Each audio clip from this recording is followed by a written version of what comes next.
She was 18, a milestone that felt less like a number and more like a key that unlocked the gate of her small town, releasing her from the comfortable, predictable orbit of her childhood.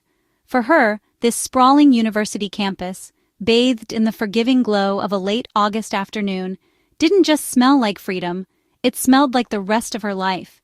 It was the scent of freshly cut grass mingling with old library books, the faint promise of autumn in the air, and the intoxicating perfume of possibility. She was bright-eyed, yes, but it was more than that. Her eyes held the reflection of 1,000 imagined futures, each one more brilliant than the last. Every face she passed was a potential best friend, every Gothic-style building a future classroom where her mind would be opened. This was the blank page she had been waiting for, the place where the real story of her life would finally begin. She had spent years dreaming of this escape, of a world bigger than the one she knew, a world where she could redefine herself entirely. She felt a sense of anonymity that was both terrifying and exhilarating. Back home, everyone knew her story. Here, she was a mystery, and she reveled in it. She could be anyone, the scholar, the artist, the activist. The possibilities felt infinite, stretching out before her like the long shadows on the quad. Her parents hugged her goodbye with proud smiles that didn't quite reach their eyes. Their pride was real, a shimmering testament to her years of hard work, but beneath it lay a current of unspoken fear. "Be safe," her mother whispered, the words catching in her throat. "Call us every Sunday," her father added, his voice uncharacteristically thick with emotion. They saw their daughter, their little girl, standing on the precipice of a vast, unknown world. They had equipped her with everything they could, a solid education, a strong moral compass, and a car packed with dorm essentials. But they couldn't pack for the dangers that don't announce themselves, the ones that wear a friendly face. They watched her walk away, a confident stride in her step, never imagining the storm waiting for her just behind the cheerful, freshly painted doors of her new dorm. They believed they had prepared her for anything, but they had prepared her for the world they knew, not the one that was waiting. The residence hall was a hive of frantic energy. It was a co-ed dorm, a concept that was still a novelty to her. The hallways were a river of controlled chaos, new faces, new rules, or perhaps no rules at all. Late-night conversations were already spilling out of open doorways, punctuated by laughter and the thumping bass of a dozen different songs creating a dissonant, energetic symphony. The air was thick with the smell of pizza and fresh paint. It was overwhelming, a sensory assault, yet she drank it all in. This was it. This was college. She found her room, number 314, and fumbled with the key, her hands trembling slightly. Inside, it was a blank canvas, 2 beds, 2 desks, 2 wardrobes. Her roommate, a girl with vibrant pink hair named Chloe, was already there, humming along to a band she'd never heard of. The sheer newness of it all was dizzying, but in that beautiful, vibrant chaos, there was one face that stood out. It wasn't the loudest or the most flamboyant. In fact, it was the opposite.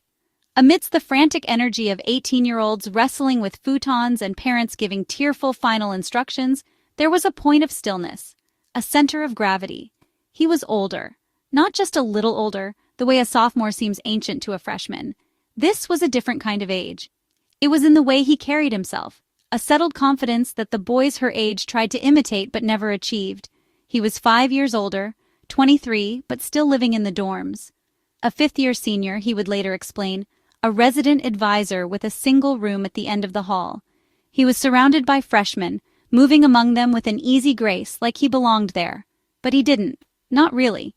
He was a wolf who had convinced the shepherd he was just an older, wiser sheep. He had mastered the art of blending in just enough to seem familiar, while standing out just enough to seem special. The other students were wrestling with their newfound independence. He was an established entity, a permanent fixture in a transient world. Something about it didn't sit right. It was a quiet alarm bell, drowned out by the noise of her own excitement. A man his age, with his level of life experience, shouldn't have been so comfortable, so at home, in a place defined by inexperience. He shouldn't have been hunting where the innocence was so fresh, so abundant. Because that's what it was. A hunt. He wasn't just living there, he was waiting. He was a patient predator who understood his ecosystem perfectly. He knew that in this sea of uncertainty, a lighthouse would be irresistible, and he had built his entire persona to be that guiding light. But she didn't see it at first. How could she? She was conditioned to see authority figures as safe, older students as mentors. To her, he didn't look like a predator. He looked like experience. He looked like protection. In a building full of boys who were just as lost as she was, he looked like an answer. He was the calm in her storm of anxiety, the steady hand she didn't even know she was looking for. He was a shortcut to belonging. He was the embodiment of the very thing she'd come here to find, the excitement of adulthood, wrapped in the body of a man who knew more than she did.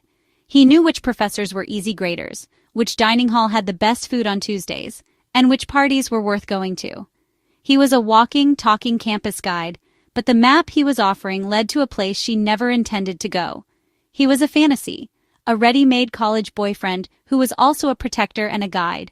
It was a package too perfect to be real.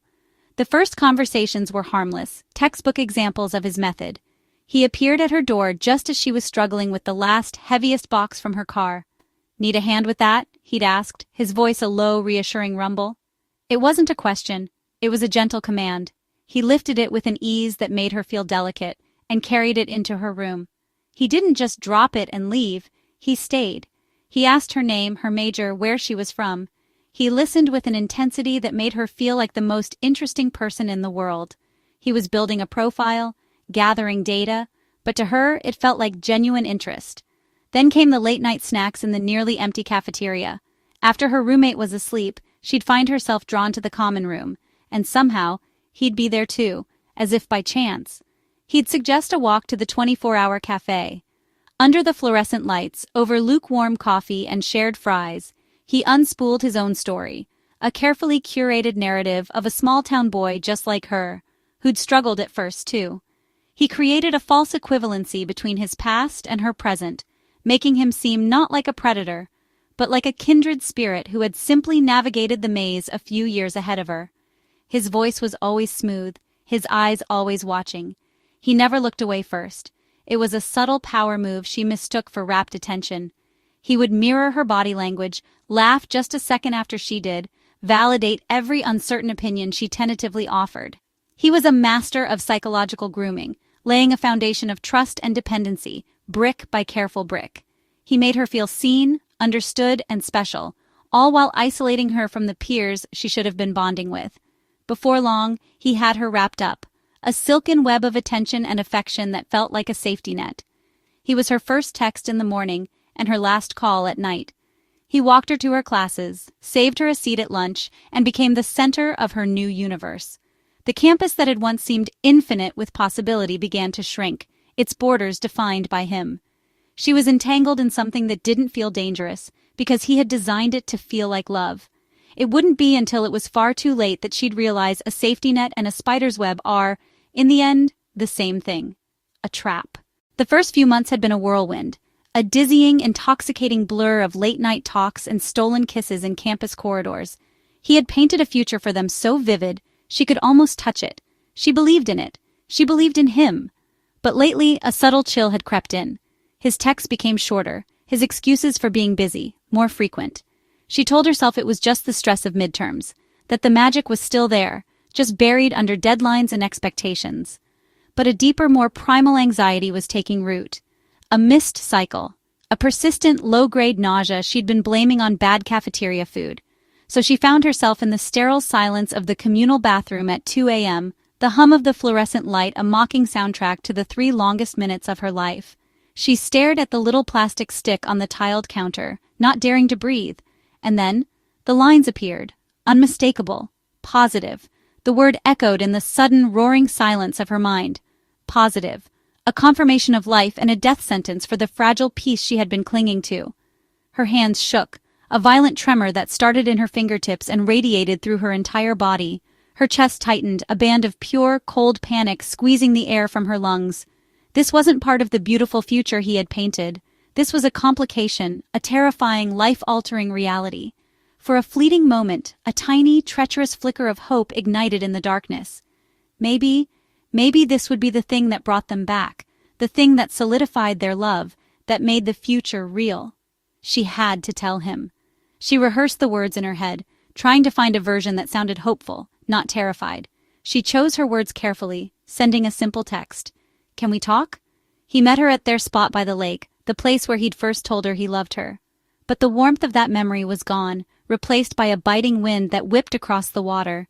When she finally choked out the words, "I'm pregnant," the silence that followed was heavier than any she had ever known. She watched his face, searching for the man she loved, but he was gone. In his place was a stranger, his features hardening into a mask of cold fury. His reaction was nothing like the love she thought they had built. There was no embrace, no whispered reassurance. His words were cold, sharp, each one a carefully aimed dart. "Are you sure it's mine?" he sneered, the question hanging in the air like poison. "This is your problem to deal with. Don't drag me into it." He didn't raise his voice. He didn't have to. The quiet, dismissive cruelty was so much worse. It was a complete and utter annihilation of everything she thought they had. He was not just denying the child, he was denying her, denying them, rewriting their entire history as a meaningless mistake. But still, she tried to hold on. Denial is a powerful anesthetic. She wanted to believe he cared, that this was just fear talking. She told herself he would come around. She sent him texts, filled with desperate hope, trying to bridge the chasm he had opened between them. They went unanswered. She called. He didn't pick up. She was clinging to the ghost of the man he had pretended to be, the architect of a future that was now crumbling into dust around her. She started to plan, just in case. A secret Pinterest board of nursery ideas, a list of names whispered only to herself.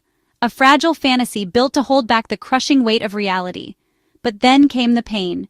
It started as a dull ache, a low, insistent throb in her abdomen as she sat in a lecture hall, trying to focus on a professor's droning voice. She shifted in her seat, trying to will it away, but it grew, twisting into a sharp, undeniable cramp that stole her breath. She excused herself, her face pale, and stumbled back to the false safety of her dorm room. The pain intensified, coming in waves, each one more vicious than the last. It was a primal, violent rejection. In a haze of agony and panic, she reached for her phone. Her thumb hovered over his name. The man who promised to protect her. The father of the life that was now slipping away. She pressed call. It rang once, twice, then went to voicemail. He had rejected her call. In her moment of greatest need, of unbearable pain and terror, he had silenced her. The realization was a fresh wave of agony, colder and sharper than the physical pain racking her body. She was completely, utterly alone. And then she saw the blood. The cramping subsided, replaced by a hollow, cavernous emptiness. The silence in her room was absolute, a vacuum where a tiny, fluttering heartbeat had been. She realized her body couldn't carry the weight of the life inside her, a life he had already rejected. She miscarried alone on the cold floor of her dorm room, the silence her only witness. The physical pain receded, but in its place, a profound, soul-crushing grief settled in. It was the loss of a child, yes, but it was also the loss of a dream, the loss of hope, the loss of the girl she was before she met him. A small, foolish part of her still held on. She thought that loss, a tragedy this profound, would have to change him. It was the ultimate test. Surely this would break through his fear and anger. Surely it would make him step up, hold her tighter, be the man she so desperately needed him to be. With trembling fingers, she texted him the news. She didn't expect poetry, just humanity. A simple "I'm sorry" would have been a lifeline. His reply came almost instantly. A single word. Okay. Not "Are you okay?" Not "I'm so sorry," just "okay." As if she had just informed him of a change in lunch plans. It was a final, brutal confirmation. He wasn't relieved the problem was gone. He was indifferent. The life, the loss, her pain, it meant nothing to him. It was in that moment she finally saw him clearly. He wasn't a scared boy. He was a void. She understood then. He hadn't run from responsibility. He had hunted for vulnerability. The sweet words, the promises of a future, they were all just bait. The love she thought they had built was just the architecture of his trap. He hadn't abandoned her in her grief. He had been absent all along. Predators don't change when their prey is wounded. They don't learn empathy from tragedy. They only tighten their grip, or in his case, they simply move on, leaving the wreckage behind without a second glance, already scanning the horizon for their next target. A weeks turned to months, and he pulled her back in. He had a way of making her feel like leaving him was impossible. The cycle of makeup and breakup, of passion and poison, spun around her until she didn't know which way was out. Then it happened again. Another pregnancy. This time she chose abortion. Her tears fell in the clinic, but his face carried no remorse. To him, it was just another mistake swept under the rug. To her, It was another scar carved deep in her spirit. She tried. Lord knows she tried. Every time he lied, every time he cheated, every time she found another girl's name flashing across his phone, she tried to patch it up. She told herself he was just lost, that maybe her love could heal his greed, his hunger for attention, his thirst for more than what one woman could give. But greed doesn't stop, infidelity doesn't rest, and slowly, piece by piece, he chipped away at the girl she once was. The quiet had become her most treasured possession. After years of chaos, of slammed doors and screamed apologies that echoed in her memory, the silence of her small apartment was a sanctuary. She was finally rediscovering the rhythm of her own life, the simple pleasure of a book read without interruption, of sleep that wasn't haunted by the sound of a key fumbling in the lock at 3 a.m. That night, the air was still, filled only with the low hum of the city outside. She was beginning to feel safe, to believe that the storm had truly passed. Then the phone rang, its shrill cry tearing through the peace she had so carefully constructed. The screen glowed with a name she hadn't seen in months. His mother. Her voice was a shattered whisper, a sound stripped of all its familiar warmth. There were no pleasantries, just a torrent of broken words that didn't seem to connect. "He's gone. They took him. The police." She listened, her own throat closing up, trying to piece together the narrative from the fragments of a mother's agony. The story that emerged was a nightmare, something from a late-night crime drama, not her life. It wasn't for a bar fight, not for another stupid, reckless act fueled by pride and cheap liquor. The words that finally broke through her shock were stark, clinical, and utterly devastating. Robbery. And then, the one that stopped her heart. Murder. The phone lay on the floor, the tinny, frantic voice of his mother still spilling out into the room, but she couldn't hear it anymore. Her first instinct was denial, a desperate, clawing need to believe it was all a terrible mistake. She scrambled for her laptop, her fingers fumbling on the keys. And there it was. His name, the one she had once traced on foggy windows and doodled in the margins of her notebooks, was now a bold, black headline. His face, the one she knew in every expression, the mischievous grin, the brooding pout, the rare, unguarded smile, was now a grainy, soulless mugshot. It was everywhere. Local news channels, national websites, social media feeds. He was no longer a person. He was a story, a cautionary tale, a monster. Strangers dissected his life, his character, their life together. Anonymous comments painted him as pure evil, and by extension, her as the foolish girl who loved him. Every news report felt like a violation, stripping away the private memories and replacing them with the cold, hard facts of his crime. His face was now property of the state, his story owned by the public, and she was just a ghost in the narrative, a footnote in the life of a killer. The months that followed were a blur of legal proceedings she followed from a distance, a spectator to the dismantling of a life she was once intertwined with. She didn't attend the trial. She couldn't bear to see him in a jumpsuit, to hear the gruesome details of that night, to face the accusing eyes of the victim's family or the pitying gaze of his own. But she read every update. The prosecution laid out a story of greed and violence that was unrecognizable, yet chillingly plausible. The man they described was a stranger, but the seeds of that stranger, the impulsiveness, the anger, the casual disregard for consequences, had been there all along, hidden beneath the charm she had desperately wanted to believe in. Then came the verdict, guilty, and finally, the sentencing. The same man who once whispered promises of forever in the dark was now staring down 75 years to life, an eternity behind bars. When the final news came, there were no tears, just a profound, hollow ache in her chest.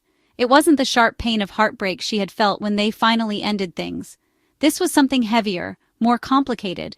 It was the dull, throbbing sorrow for the boy he used to be, the one she had seen glimpses of even in the darkest moments. But woven through that sorrow was a thread of something she was almost ashamed to admit, an overwhelming, suffocating wave of relief. The constant, low-grade anxiety that had been her companion for years finally began to recede. The phone would never ring again with a call from a hospital, a police station, or a desperate voice needing to be saved. The war was over. This was the final straw, not in their relationship, but in her connection to his chaos. It was a brutal, definitive end. She was finally, irrevocably free. Free from the lies, the manipulation, the endless cycle of hope and disappointment. Free from the responsibility she had wrongly placed on her own shoulders to fix him. And in that freedom, there was grief. Not for the man who would now rot in a cell, but for the woman she had been while she was with him. Grief for the energy she had poured into a black hole, for the pieces of herself she had sacrificed on the altar of his potential. She had been trying to save a man who was already a ghost, a man who had been lost long before she ever found him.